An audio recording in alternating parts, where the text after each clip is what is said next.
Muy buenas tardes, con el gusto de saludarlo como todos los jueves en una emisión más de su programa Hablemos Derecho, el consultorio jurídico de TV UAC. Su servidor Gerardo Pérez le da la más cordial de las bienvenidas para que nos acompañe a lo largo de esta hora. El tema de esta tarde, la teoría del caso. Es una estrategia metodológica a través de la cual el fiscal, la defensa plantean ante el juez de control o juez de juicio oral diferentes planteamientos de una manera estratégica, tomando como estructura fundamental tres elementos: lo fáctico, jurídico y lo probatorio, el cual se basa en la capacidad argumentativa de las partes para sostener que estén acreditando un hecho que la ley señala como delito y la probabilidad de que el imputado lo haya cometido o haya participado en su comisión, o bien que exista algún excluyente de responsabilidad. Así, tanto el fiscal, el imputado y el abogado defensor, sea público o particular, deben exponer al juzgador su versión de los hechos con una base, con los datos que cada uno de ellos aporte, a fin de lograr un convencimiento de su versión. Para tal motivo, las pretensiones de las partes en un proceso penal deben ir preconcebidas a un elemento fundamental, una idea central, una teoría explicativa sobre lo que ocurrió. El tema de esta tarde, la teoría del caso. Acompáñenos. Perspectiva, diálogo, interacción ciudadana. Hablemos Derecho, el consultorio jurídico de TV UAC, con Gerardo Pérez Alvarado y Laura Méndez Olivares. Comenzamos. Muy buenas tardes, transmitiendo completamente en vivo desde el corazón de la ciudad de Querétaro, aquí en el Cerro de las Campanas, en la máxima casa de estudios de nuestro estado, la Universidad de Querétaro. Como se lo comenté en un principio, nos hace favor de acompañar esta tarde el maestro Carlos Trejo Aldrete, y si usted me lo permite, para poderlo presentar, él es licenciado en Derecho por esta máxima casa de estudios, cuenta con una maestría en Sistema Penal por la Universidad Cuauhtémoc, plantel Querétaro, y bueno, pues es maestro en Derecho Penal, es postulante, actualmente se desempeña como presidente del Colegio de Penalistas a partir de este año, y también es docente de la Universidad Cuauhtémoc. Pues bueno, entre estas y otras actividades, el maestro Carlos Trejo es en las que se desempeña. Maestro Carlos, bienvenido y muy buenas tardes. Muchas gracias, amigo Gerardo, por la presente invitación, y aquí estamos a la orden para platicar de esto de la teoría del caso. Fíjate que se dice bien sencillo, estimado maestro, pero primeramente, bueno, quiero señalar que tú eres egresado de esta máxima casa de estudios y que vuelvas a regresar a tu universidad.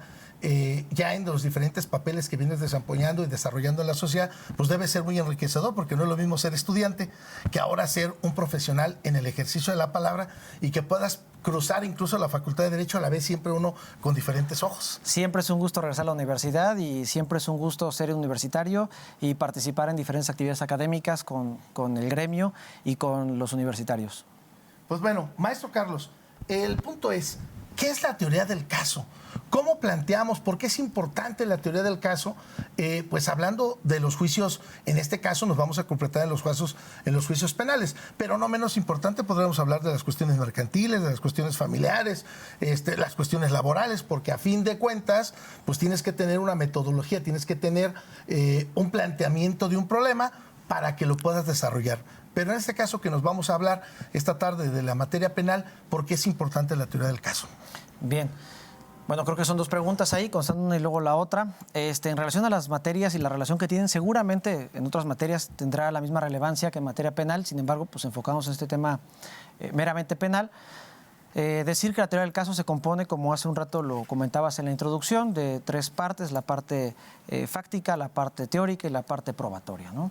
Entonces, en resumidas cuentas, una persona que pudiera definirlo sería en el sentido de decir: estas tres partes componen la parte fáctica, es decir, cuáles son los hechos que ocurrieron, cuáles son los hechos que trato de probar o cuáles son los hechos que trato de desvirtuar. Una segunda parte que es la parte probatoria, es decir, con cuáles son los elementos con los que yo cuento para poder señalar que esos hechos efectivamente ocurrieron, cuáles son aquellos testigos, cuáles son aquellas documentales, cuáles son aquellas circunstancias del hecho que pudieran efectivamente acreditarlo.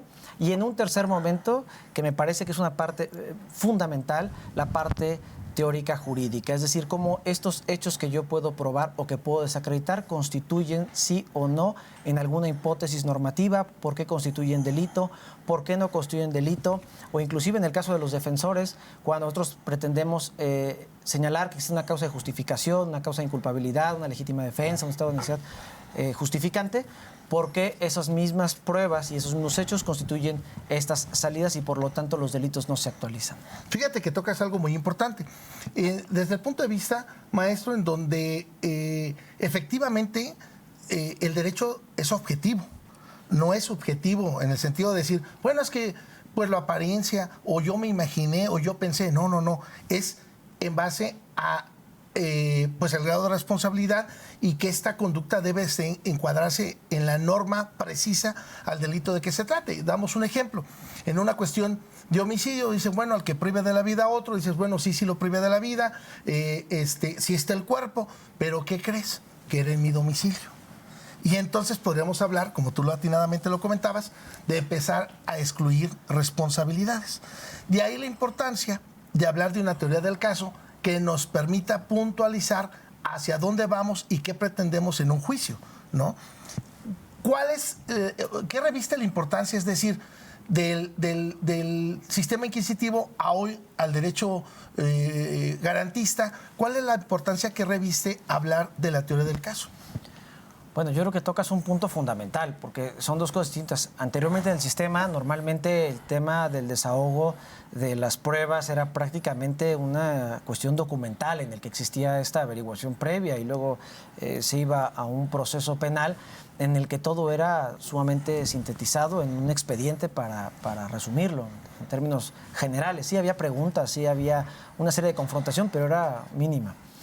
Aquí en el sistema acusatorio, en el sistema que actualmente desempeñamos en todo el país, es una cuestión completamente distinta, en el que nosotros decimos, bueno, los testigos van a acudir ante los órganos de prueba y van a ser cuestionados por cualquiera de las partes con una libertad, siempre y cuando exista esa pertinencia sobre los hechos que están manejando, para que el juez, dependiendo de la etapa en la que nos encontramos, el juez tenga la capacidad de escuchar directamente al testigo. Y entonces va a escuchar al testigo a partir de las preguntas que proponen las partes. Y la teoría del caso, en ese sentido, nos sirve para determinar qué es lo que busca cada uno de los litigantes, llámese Ministerio Público, llámese jurídica, o bien el defensor, qué es lo que estoy buscando yo como objetivo de este testigo. Y entonces la serie de preguntas que vamos a tener y esa capacidad de contradicción como principio fundamental del derecho procesal penal actual, pues nos va a permitir entonces contrastar esa verdad que cada una de las partes busca a través de estos órganos de prueba para que sea el juez el que pueda poder hacerse de esa información y con base en eso hacer una determinación. Uh-huh. Ahí, maestro, ¿cuáles serían, consideras tú, para cualquier estudioso del derecho en este momento que pueda todavía, bueno, más bien no pueda, sino que tenga inclinaciones por el derecho penal, ¿cuáles consideras que son los elementos fundamentales que debe de tener pues este apasionado del derecho penal? Y también desde el punto de vista de aquellas personas que en este momento nos ven, maestro, que llegan a su casa, de su trabajo, de sus actividades, y que tengan la necesidad de contratar a un abogado penalista, ¿cuáles serían los elementos que podría determinar para decir es conocedor? Porque antes decíamos, bueno, que tenga cédula, ¿no? Que sea pues profesional con cédula. Y ya como que eso ya lo vamos rebasando. Como que eso ya lo dejamos en un segundo término y ahora hablamos de un grado de profesionalización. Pero ¿cuál es tu visión? Yo consideraría que hay dos vertientes en la pregunta. La primera de ellas va enfocada en términos de qué es lo que requiere el profesionista para hacer este ejercicio profesional en materia penal. Consideraría que existen muchos factores. Yo, como les he comentado siempre a mis alumnos, el abogado penalista tiene que saber prácticamente de todas las materias. Tiene que saber de química, tiene que saber de física, tiene que saber de medicina, tiene que saber de criminología, de muchas materias en general.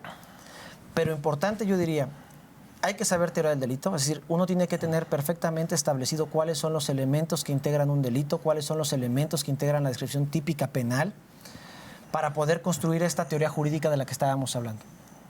Y también tiene que tener una destreza de litigación, porque de nada serviría que el abogado tenga mucho conocimiento si no tiene la capacidad de preguntar, si no tiene la capacidad de argumentar, si no tiene la capacidad de confrontar la verdad de la otra parte. Y hablo en términos genéricos tanto del Ministerio Público, repito, asesoría jurídica y de la defensa. Entonces, me parece que es un cúmulo de estas tres circunstancias: conocimiento general, teoría del delito y tener técnicas de litigación, entre otras muchas destrezas. Ahora bien, la segunda pregunta se centra en el tema de cómo identificar esta circunstancia. Me parece que es un tema un poquito complicado de contestar en términos de que normalmente cuando la persona acude a nosotros como defensores, lo que necesita es una respuesta. Lo que necesita es un alivio ante la necesidad particular que tiene.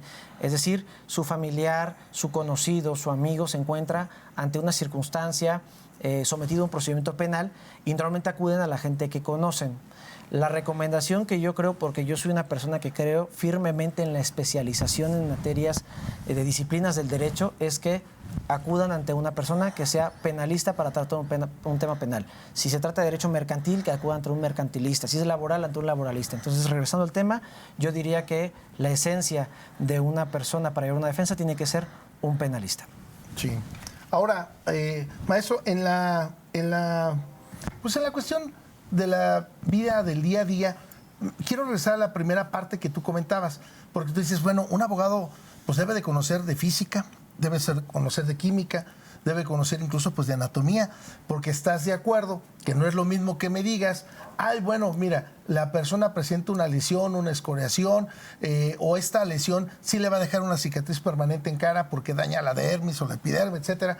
Y son cuestiones que a lo mejor tú la veías o uno la veía, ¿qué te gusta? En la preparatoria, medianamente lejano cuando veíamos las materias de biología. Y hoy nos damos cuenta que la necesidad de tener un lenguaje apropiado para poder expresar lo que nosotros queremos, pues es importante. De ahí la importancia, pues incluso a lo mejor hasta en los hechos de tránsito, de hablar todavía de física, de la distancia, la velocidad, para poder tener los argumentos suficientes y bastantes para tener una defensa pues técnica y adecuada, maestro.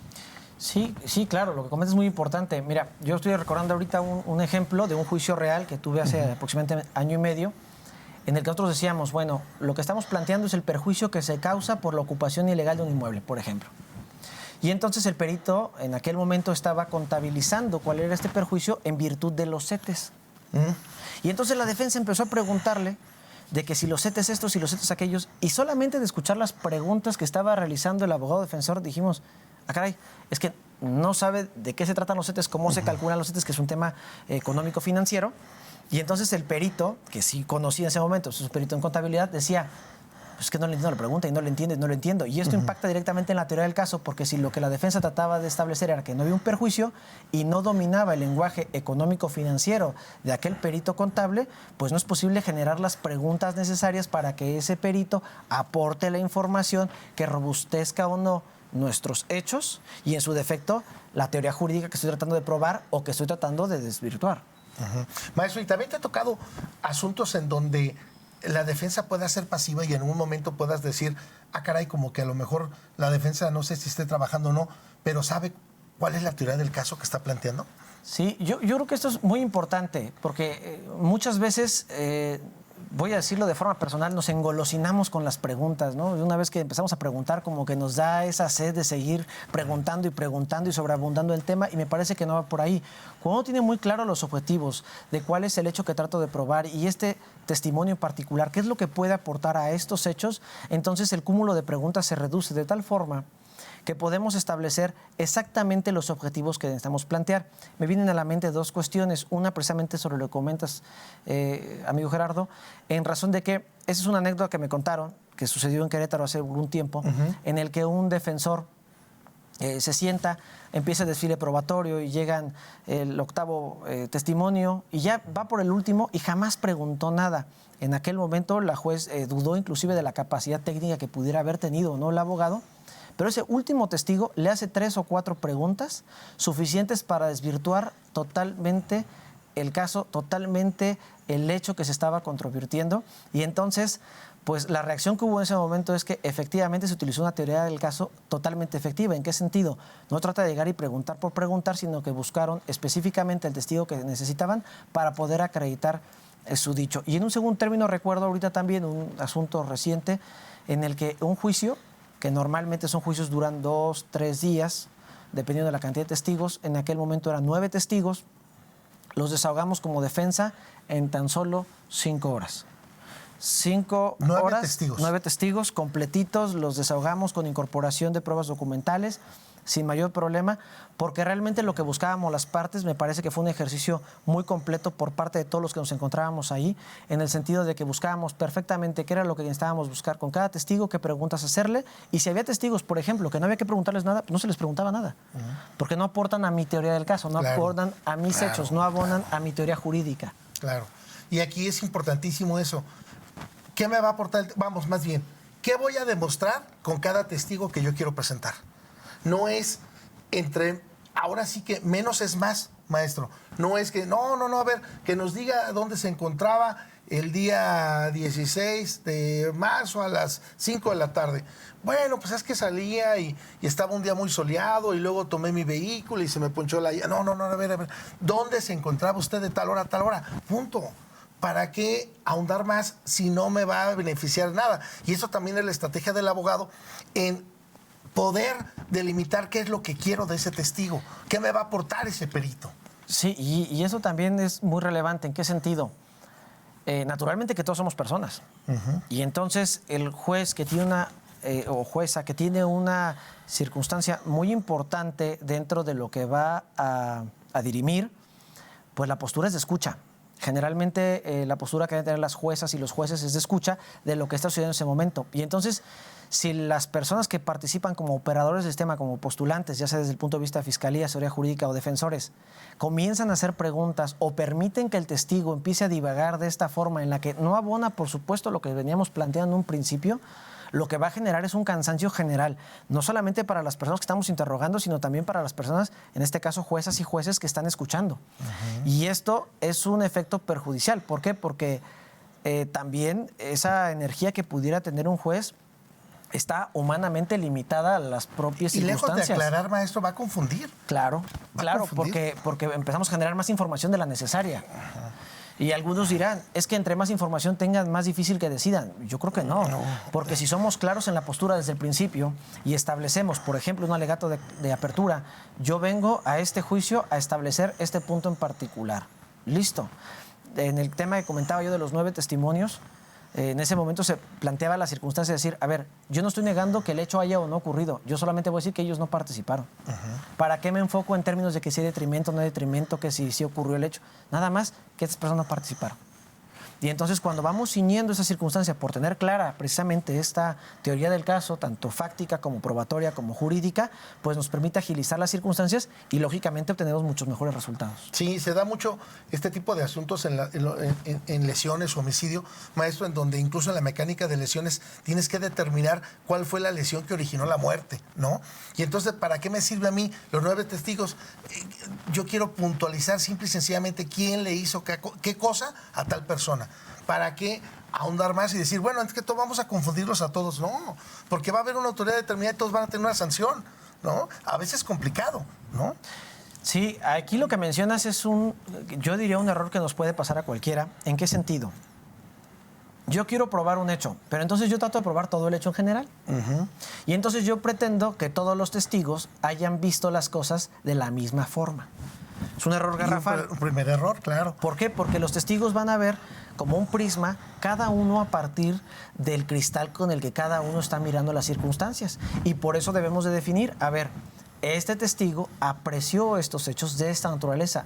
Mi interrogatorio, y en su defecto el contrainterrogatorio, se debe de ceñir únicamente a estos hechos que versó. Porque si yo le pregunto sobre la magnitud de hechos, van a empezar a generar estas cuestiones subjetivas que tú mencionabas en un principio, y entonces ya va a ser la verdad de uno, de otro y de otro. Y lejos de darle luz a un juzgador, lo que podría generar efectivamente es una confusión general del tema. Y quiero agregar algo más. Se pudiera confundir que la teoría del caso es una especie en la cual los operadores del sistema pueden burlar la verdad. porque yo digo, yo voy a hacer un planteamiento y voy a probarlo. Y eso es una idea errónea. Es un hecho que en la realidad algo ocurre. Bien. Y cada uno lo aprecia de forma distinta. La víctima tiene su verdad, el imputado tiene su verdad, cada uno de los testigos tiene su verdad, la propia policía de investigación ejecuta una verdad sobre los hechos. Y entonces, este cúmulo de verdades, lo que generan al momento del desahogo del juicio es que precisamente el juzgador pueda contemplar las diferentes visiones, las diferentes versiones y con esto generar una verdad legal. Es decir, que a partir de las pruebas que hayan sido desahogadas, tener la capacidad de establecer una narrativa que sea irrefutable y por lo tanto establecer que ese hecho ocurrió y luego hacer una comparación entre ese hecho y la ley para poder determinar que esa conducta es o no delictiva. Muy correcto. Maestro, fíjate que, si me lo permites, déjame hacer un par de preguntas que amablemente nos hace el público, porque en la ocasión pasada sí tuve un par de reproches de que, oiga, pues no contestó mi pregunta, y ya son muchas inquietudes las que hay aquí, maestro, y tengo temor que en el siguiente bloque no nos dé oportunidad. Primero, agradecerle a José González Martínez, saludos. Al maestro Andrés Guerrero, fuerte abrazo, estimado amigo, que estés atento aquí del programa. Y fíjate, una pregunta muy interesante que nos hacen: ¿cuáles son los desafíos más comunes que enfrentan los abogados al desarrollar y presentar una teoría del caso? El desafío más grande es no conocer su asunto. Claro. El desafío más grande es ese. Porque una persona que tiene conocimiento del hecho, que tiene conocimiento de los testigos, que sabe perfectamente qué es lo que va a plantear, tiene muchas mejores posibilidades de éxito independientemente de la etapa procesal en la que se encuentre. Y voy a un ejemplo muy particular. Muchas veces confiamos en la habilidad que tenemos para comunicarnos, en la habilidad que tenemos para leer, en la habilidad que tenemos para muchas cosas. Pero la mejor habilidad que podemos tener para todo asunto es la preparación. Porque cuando vamos preparados, si bien es cierto, no podemos prever todas las circunstancias que van a pasar en un juicio, en una audiencia intermedia, en una audiencia inicial, que pasa de todo, que hay que tomar decisiones en segundos, el hecho de que tengamos perfectamente el conocimiento de quiénes son las personas que participaron, qué hicieron, qué dijeron, cómo está el hecho, cuál es la pretensión de cada una de las partes, nos genera esto que es el fin último de la teoría del caso, que es una estrategia jurídica a desarrollar. Sí. Incluso, ¿qué pasa, maestro, cuando llega aquella persona apenas recién nombrada? ¿Cuál sería tu estrategia para poderte empapar del asunto? Porque le puedes decir, juez, a ver, estoy apenas recién nombrado, dame oportunidad de darle, imponerme de todo lo que obra aquí en la carpeta de investigación, pero resulta que te dice, sí, tome 10 minutos. A veces no son suficientes. Es una cuestión complicada esa, ¿Sí? Que yo creo que se ha ido superando para bien con el tiempo. ¿En qué sentido? El Código Nacional y la propia Constitución establecen que la defensa debe de ser técnica adecuada. Técnica en cuanto a que tenga los conocimientos, que tenga la cédula profesional, lo que habíamos comentado, pero adecuada en cuanto a que esos conocimientos puedan ser efectivamente empleados en beneficio de los ciudadanos. Actualmente, y eso es una parte importante que hay que reconocer, los jueces, particularmente en Querétaro, tanto locales como federales, han apostado a esta circunstancia en el derecho de decir, a ver, si hay un cambio de defensa, es natural que la persona no conozca, y más cuando los volúmenes pudieran ser importantes de los expedientes. En ese sentido, normalmente las juezas y los jueces nos generan o nos permiten un tiempo prudente, suficiente, porque también no hay que abusar de esta circunstancia, porque tampoco se trata de retrasar interminablemente los procedimientos para que la defensa se pueda imponer adecuadamente de estas circunstancias y en su defecto poder ejercer una defensa, como lo había mencionado, de forma técnica y adecuada. Maestro, fíjate que nos pregunta Celina algo muy importante, a lo mejor lo damos por hecho porque pues, eres profesional del derecho penal, pero tiene mucha razón. Dice, muy buenas tardes, en palabras sencillas, para quienes no somos abogados, ¿qué es la teoría del caso? La teoría del caso, en palabras sencillas, sí. ¿Qué voy a probar? ¿Cómo lo voy a probar? ¿Y qué es lo que estoy probando? Es decir, ¿cuál es el hecho? ¿Qué pasó? 2, ¿quién sabe que eso ocurrió o no ocurrió? Y ese hecho que ocurrió o no ocurrió, ¿qué delito se configura de acuerdo al Código Penal? Punto. No sé si fue sencillo, pero espero haberlo sido. No, muy claro porque efectivamente, como te digo, También hay muchas personas que no forzosamente tienen que conocer el derecho, pero agradezco el favor de su atención y que nos pregunten a ver en concreto qué es la teoría del caso, ¿no? Y bueno, tiene mucha razón. Maestro, fíjate que nos pregunta Ren Tobar, ¿qué tanto interfiere la policía en el desarrollo jurídico? ¿Qué tanto interfiere la policía en el desarrollo jurídico? Bueno, yo creo que el tema policial es vital. El Código Nacional señala que las actividades de la policía van a estar al mando y dirección del Ministerio Público porque efectivamente realizan ejercicios de investigación. ¿En qué sentido? Cuando vemos las películas americanas, ¿no? Que están los detectives y entonces van y entrevistan a los testigos y van y ven el lugar y van y obtienen datos. Esa misma función es la que tiene prácticamente destinada el Código Nacional, con ciertas diferencias, tendríamos que decirlo, pero sí es de vital importancia. ¿Por qué? Porque la investigación, si bien es cierto, está direccionada por el Ministerio Público, quien materialmente ejecuta gran parte de esta es la actividad policial. E inclusive se había platicado dentro de la implementación de este sistema que existieran esta clase de investigadores privados que permitieran acercar a estos testigos, a estos datos de prueba, a estos documentos para generar una concepción más amplia de los hechos que terminara por establecer cuál fue la verdad de cada una de las partes y, bueno, acercar esta información a un juez para que pueda determinar cuál es la que convence más, la que tiene más sentido, la que es una hipótesis menos irrefutable. Muy correcto, porque a fin de cuentas, independientemente de la investigación que la Rectoría la lleva, por supuesto, el Ministerio Público lo tenemos en la Constitución, también es cierto que tenemos dos papeles importantes, maestro. Uno como primer respondiente y el otro es el investigador como tal, ¿no? Entonces, a lo mejor nada más, si nos pudieras precisar qué papel hace uno y qué papel hace el otro, por si hubiera alguna duda todavía ahí. Bien, esta parte es importante. Dentro de lo que configura o lo que se establece en el artículo 21 constitucional, habla de los cuerpos de seguridad pública en general. Ahí se hace una integración de diferentes corporaciones policiales que pueden establecer las facultades que cada uno tiene. Lo cierto es que cuando ocurre este hecho delictivo hay una noticia criminal normalmente. Esta noticia criminal avisa a las autoridades de que un hecho delictivo ha ocurrido. Y entonces efectivamente acuden lo que conocemos como el primer respondiente, que generalmente son policías que generan marcos de seguridad pública, una labor importantísima para la seguridad de nuestro país.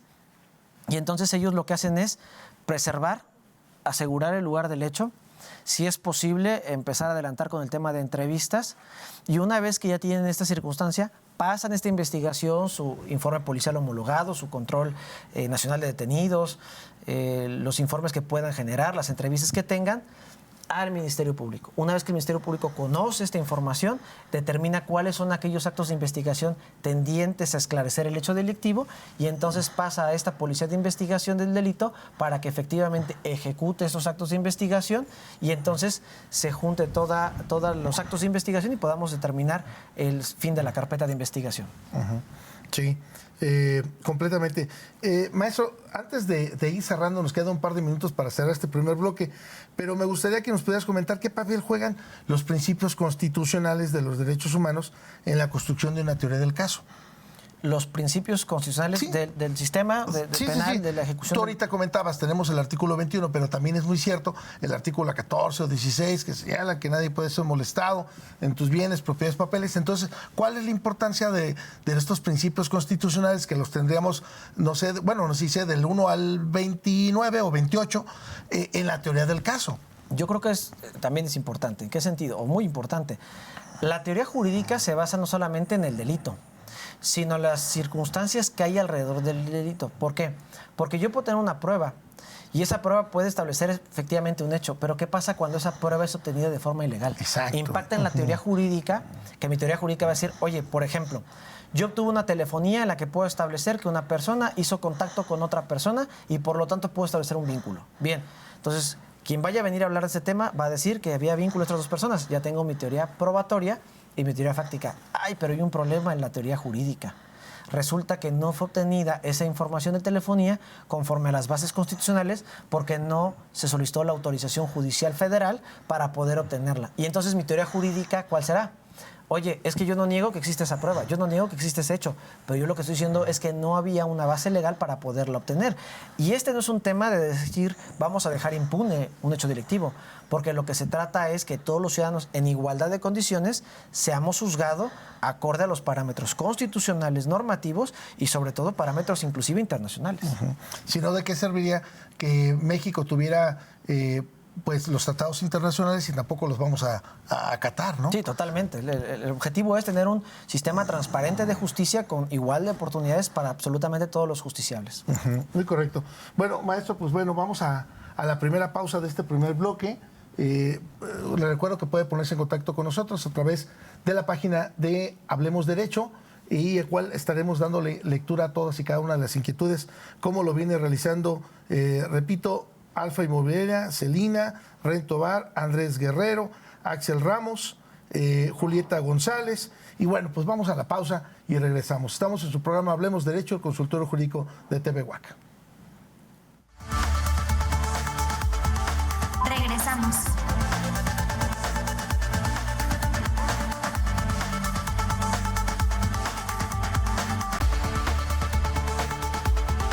Continuamos.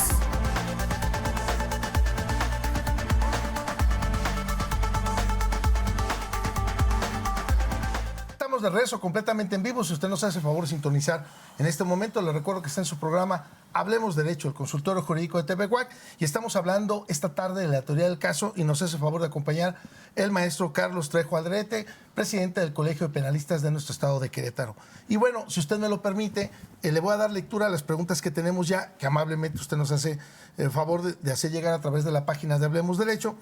Y una de ellas, por supuesto, dice: muy buenas tardes. ¿Cómo puedo seleccionar y presentar las pruebas relevantes en una teoría del caso? Bien. Yo creo que pruebas relevantes, más que pruebas relevantes, maestro, son pruebas medulares para acreditar los hechos que tú quieres probar. Claro, yo creo que el término adecuado sería pruebas útiles. O sea, ¿qué me sirve? Considero yo, respetuosamente, porque aquí hay varias teorías que pueden señalar otra cosa, pero yo comenzaría por el tema de hechos. ¿Qué sí puedo probar o qué no puedo probar? ¿Qué quiero probar y qué no puedo probar? En el caso de Fiscalía es muy claro. Yo tengo que probar un hecho que desde la vinculación, desde la imputación, yo señalé que eso había ocurrido. Como defensa tendría que o establecer que eso no ocurrió a través de los propios testimonios, o bien construir una propia teoría que señale que hubo una hipótesis distinta. Entonces, teniendo claro cuál es el hecho a probar o el hecho que no se va a probar, de ahí tenemos que seleccionar, a ver, ¿este testigo objetivamente me brinda información para establecer el hecho? Pongamos un ejemplo sencillo, la compra de un auto de forma fraudulenta. Si decimos nosotros, es que el hecho es de que una persona me vende un auto que supuestamente es antiguo, cuando en realidad no lo es, yo lo compro, y cuando voy a solicitar las placas específicas para auto antiguo, me dicen no, porque tiene ciertas modificaciones el vehículo. A ver, yo tengo que buscar testigos que me puedan establecer, primero, que ese vehículo efectivamente se generó en la compra, cuándo se generó la compra, las circunstancias de la compra, y luego la otra parte objetiva, determinar que el vehículo efectivamente tiene o no esa antigüedad en razón de las características propias del vehículo o no. Y como defensa tengo que señalar lo mismo. Tengo que pensar cuáles son esos testimonios o esas documentales que me pueden permitir establecer estos puntos, pero es importante, para poder contestar esta pregunta, señalar lo siguiente: yo tengo que tener bien claro los hechos, y los hechos de forma perfectamente sintetizadas, perfectamente identificados, porque si yo agarro y es un párrafo enorme, pues me voy a perder en la misma información que tengo. Yo digo, ok, hecho 1, la persona compra; 2, ¿por qué compró? 3, ¿qué compró? 4, ¿qué condiciones tiene? Y entonces si agarro y digo, ¿qué medios de prueba, qué testimonios o qué documentales me van uniendo cada uno de estos hechos? Y luego estos hechos, repito, los confrontamos contra un tema normativo, un tema donde vamos a encontrar la ley que dice al respecto de estos hechos. Nos pregunta Celina, maestro, ¿qué consideraciones particulares debe tener en cuenta al formular una teoría del caso? ¿Qué consideraciones particulares? Particulares deben tener en cuenta al formular una teoría del caso. Yo creo que las condiciones o las consideraciones pertinentes, que es un poquito lo que hemos venido hablando en el sentido de decir, ¿qué es lo que objetivamente quiero establecer y cuál es la capacidad que tengo de hacerlo? Porque muchas veces decimos, es que yo quiero probar N y Z y muchas más circunstancias, pero no tengo con qué establecerlo. Y como defensa es un tema muy complicado, porque luego decimos, pero yo cómo pruebo ahora esta circunstancia, este hecho negativo, cómo pruebo esta circunstancia en la que no voy a poder tener un testimonio. Entonces yo debo considerar las posibilidades reales de probar estas circunstancias. Y también, algo muy importante, que es una circunstancia que se ha abordado mucho en el tema del testimonio, perdón, la psicología del testimonio. Bueno, ¿qué tanta congruencia tiene lo que estoy tratando de establecer? Porque el derecho funciona por bases lógicas. El derecho funciona conforme a hechos que van a ser juzgados, que sucedieron en la realidad y que van a ser juzgados conforme a una base teórica. Y entonces debe tener una congruencia. Yo siempre he señalado, para que suceda A, tiene que necesariamente haber habido un antecedente. Y ese A va a generar un B.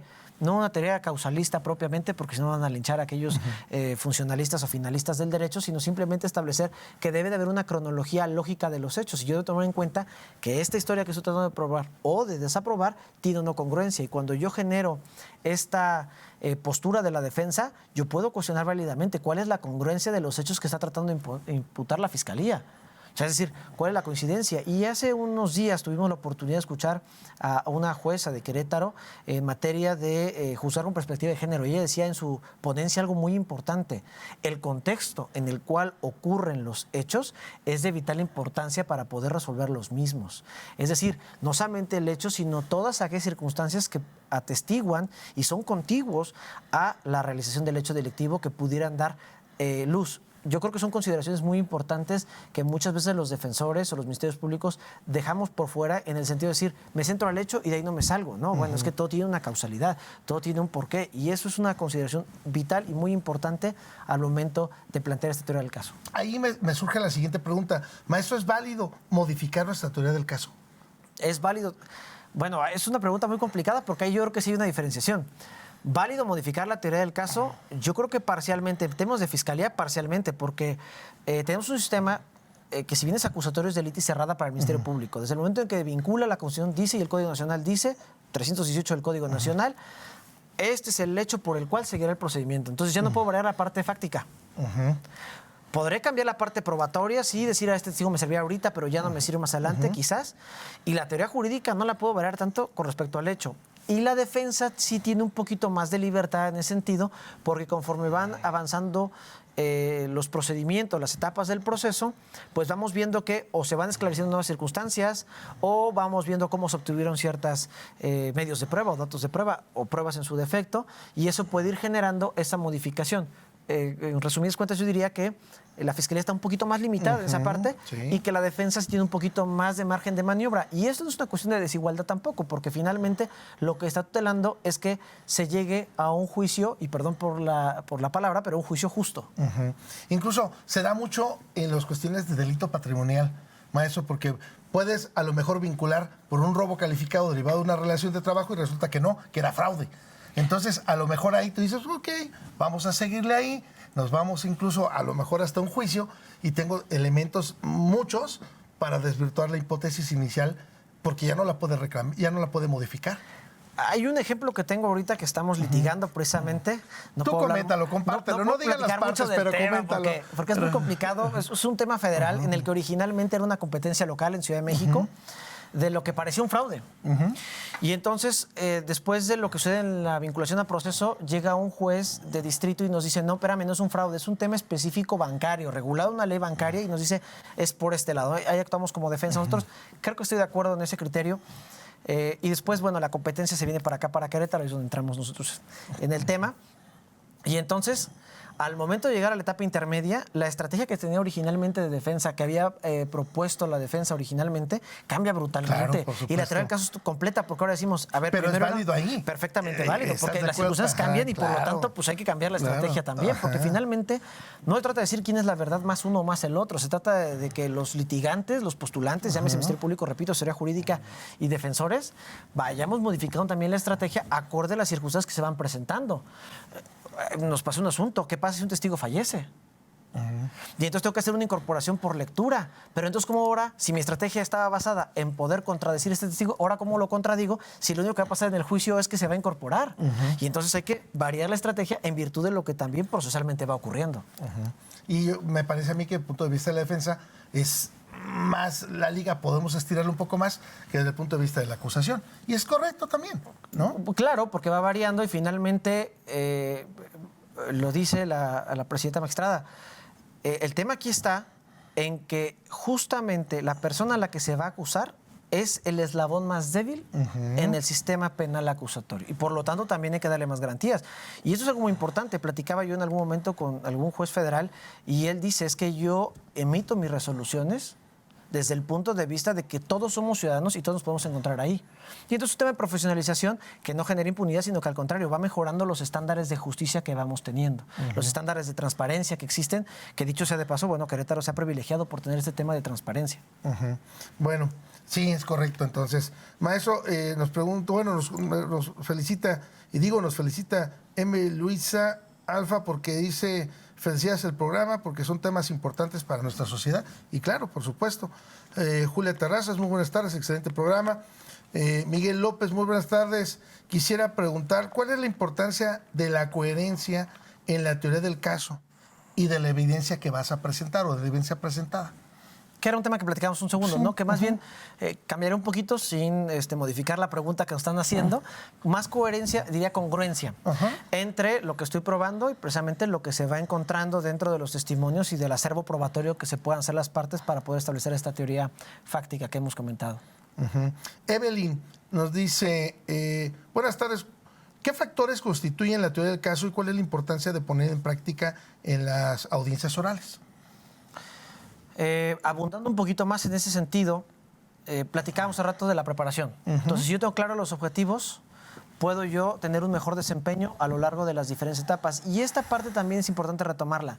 Las 3 etapas del procedimiento ordinario que conocemos son totalmente distintas y buscan concepciones totalmente distintas. Y entonces, no es que cambie la teoría del caso, pero tenemos que ir adaptando estas circunstancias a cada una de las etapas procesales. Naturalmente que la etapa procesal en la que mayormente se puede explorar esta teoría del caso es en la etapa de juicio, porque desde el principio uno llega y dice, mi alegato de apertura, sea cualquiera de las partes, es esto es lo que te voy a probar como hecho, esto es quien va a venir a decirte esto, y esto que estoy diciendo constituye esto. Y la defensa dirá, eso que dice el Ministerio Público no se va a dar porque el testigo no va a ser capaz de probar esto y por lo tanto no se van a configurar los elementos del delito que se va a probar. Y luego empieza nuestro desfile probatorio, y entonces ahí se materializa propiamente esta teoría del caso, porque vamos a empezar a confrontar la verdad de cada uno de los testigos y las partes tendrán esta igualdad para poder confrontarlo a través de preguntas. Y entonces diremos, a ver, es que él dijo esto, aquella persona dijo el otro, y entonces vamos a contrastar esta verdad. Y por último cerraremos con esta etapa de clausura, una alegato de clausura en lo que digamos las partes, oye, prometimos esto, probamos esto porque fulano vino a decirnos esto. Y esta circunstancia sí constituye este delito. O al revés, oye, la Fiscalía vino a prometernos esto con sus órganos de prueba, no logra establecer esto y por lo tanto no se actualiza esta circunstancia. Entonces, el hecho de que tengamos perfectamente claros cuáles son los elementos que va a integrar nuestra teoría del caso, perfectamente planteada y sumamente recomendable conocer perfectamente nuestro asunto, nos va a generar un mejor desempeño profesional en las etapas distintas del procedimiento y lógicamente eso se traduce en un beneficio para aquellas personas que representamos. Sí.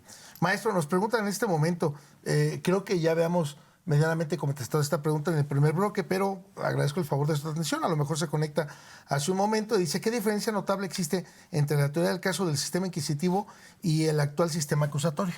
Platicábamos, efectivamente, y brevemente lo podríamos volver a señalar, que es precisamente esta parte de contradicción que puede existir actualmente. Y otra parte muy importante, el hecho de que las audiencias, que no es probablemente el tema del teoría del caso, pero el hecho de que las audiencias sean públicas, implica una sensación de transparencia real, que se traduce en una justicia al alcance de cualquier persona. ¿En qué sentido? Pues que todas las partes podemos ver el desempeño de cada uno de los operadores del sistema. Y esto genera una justicia que no solamente, como lo he referido, es más transparente, sino una justicia en términos más sociales. Entonces, cuando antes pues no se permitía ese tipo de preparación, ahora todo se desahoga en un solo momento. Le preguntas tú y luego le pregunto yo, y luego viene el siguiente testigo, y luego le preguntas tú y luego le pregunto yo, y luego el otro, y luego el otro, y luego el otro. Entonces la teoría del caso que antes teníamos, pues teníamos mucho tiempo para prepararlo y el escrito y hacerle y revisarle. Aquí no, aquí yo llevo ya preparado y como una de las características del sistema es la oralidad, pues yo no puedo estar con mi libreto acá y diciendo, a ver, usted le voy a preguntar esto, y le voy a preguntar esto, y le voy a preguntar esto, como ocurre a veces en otras materias, ¿no? Pero no, yo tengo que tener claro cuáles son los objetivos que tengo dentro de cada una de estas personas y en su defecto irles a preguntar concretamente. Entonces, el impacto que tiene la teoría del caso actualmente en el sistema que se viene manejando y que está ya implementado en nuestro país es de vital importancia. Porque además, aun y cuando quisieras tener estructuradas algunas preguntas o determinadas preguntas, mucho tiene que variar en lo que te diga la persona. Que ese es ahí donde es lo rico de este juicio, porque ahí puedes caer en contradicción a la gente o a las personas. Sí, de hecho, platicaba justamente hace un rato en la mañana con un colega que uno debe de ir preparado con el tema. Es decir, yo soy testigo que estuvo, dónde estuvo, qué vio, qué no vio. Entonces, yo debo comprender y situarme en esa persona. Porque si yo llego con una batería de preguntas prehechas, el testimonio de esta persona puede variar en un sentido que ni siquiera tenga mis preguntas, me puede dar más información o menos información, que es muy importante, lo comentamos hace rato, tampoco se trata de ir a pescar, ¿no? Tampoco se trata de ir a buscar esa información que yo no conozco, por eso debo conocer mi asunto.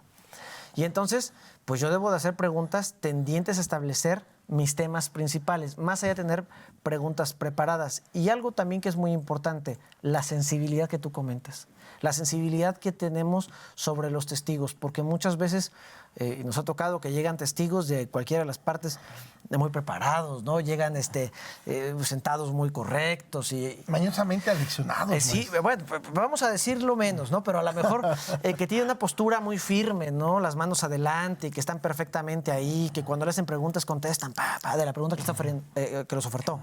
Pero luego llega la otra parte y les empieza a preguntar, y vamos viendo cómo el testigo levanta las manos, se va haciendo para atrás, y luego lo vemos chiquito. Y es una cosa que como litigantes tenemos que tener nosotros esa destreza de poder determinar, caray, ya dije yo algo que lo está incomodando, ya estoy tocando fibras sensibles, que no es porque yo quiera variar la verdad, porque nuestro objetivo de cualquiera de las partes es precisamente contrastar esa verdad. Porque evidentemente cuando uno ofrece el testimonio, generalmente ese testimonio va en beneficio de la teoría del caso del oferente. Pero para eso existe la contradicción, para que la otra parte pueda entonces válidamente frente al juez señalar cuáles son las contradicciones, cuáles son las omisiones y cuáles son las incongruencias que presenta ese testigo. Maestro, nos pregunta Celina, me parece una pregunta muy, muy importante. ¿Cómo pueden los abogados garantizar la teoría del caso sea comprensible y persuasiva para los jueces? Comprensible y persuasiva. Bueno, son dos conceptos distantes. Comprensiva me parece que tiene que ser. Es decir, vuelvo a lo mismo, somos humanos, tenemos que entender lo que el interlocutor está tratando de señalarnos. Entonces nosotros tenemos que tener bien claro cuál es la postura que tiene una de las partes, porque muchas veces llegan los litigantes de cualquier parte y uno dice, pero está preguntando por qué, o sea, ¿a dónde va o qué trata de probar? Cuando la teoría del caso es comprensible, cuando uno decimos, este va específicamente a establecer esta parte o a desvirtuar esta otra, entonces la audiencia se desenvuelve en un sentido de tener perfectamente determinada la litis de uno o de otro. Y luego la segunda pregunta en cuanto a la persuasión. Hablando en términos no de manipulación, sino en términos de convencimiento, quiero pensar yo. Sí, claro, porque a fin de cuentas es al órgano jurisdiccional. Claro, porque no se trata de mentir, tampoco vamos a tratar de engañar. Finalmente lo que tratamos es esclarecer la verdad en la mejor medida posible. Entonces, ya que tenemos claro el hecho, ya que podemos decir esto es lo que vamos a establecer y es comprensible para todos, bueno, entonces trataremos de enfocar las baterías en el sentido de señalar, oye, vamos a tratar de convencer de que esto es cierto a través de ¿qué? De la naturalidad con la que se conducen los testigos, de la información que aporta, de la capacidad que tenemos nosotros de argumentar conforme a lo que va pasando en una audiencia al resultado final que estamos buscando. Maestro, nos quedan 5 minutos y tengo varias preguntas. Se fue de volada el tiempo, sí. Buenas tardes, Ana María MT. ¿Cómo evalúa la efectividad de una teoría del caso en el contexto del sistema penal mexicano? Quiero también, si me lo permites, maestro, agradecerle a Juan Carlos García Solís, contador. Saludos al buen amigo Carlos, presidente de Abogados Penalistas, y al querido amigo doctor Gerardo por el interés del programa. Gracias, al contrario, contador, le agradezco el favor de su atención. Carla González, muy buenas tardes. Una pregunta, ¿cómo se seleccionan las pruebas y testimonios que respaldan la teoría del caso? Ay, caray, esto es otro tema interesante. ¿Cómo vas a seleccionar a tus testigos? ¿Y cuál es la importancia y pertinencia que le vas a dar a cada uno, maestro? Es interesantísimo. Suri Corona, licenciado Suri, fuerte abrazo también, atento al programa. Marixa Ramos, buenas tardes. ¿Cómo podemos adoptar la teoría del caso a posibles cambios en la evidencia durante el juicio? Lo que te comentaba hace rato. ¿Sí la podemos variar o no la podemos variar?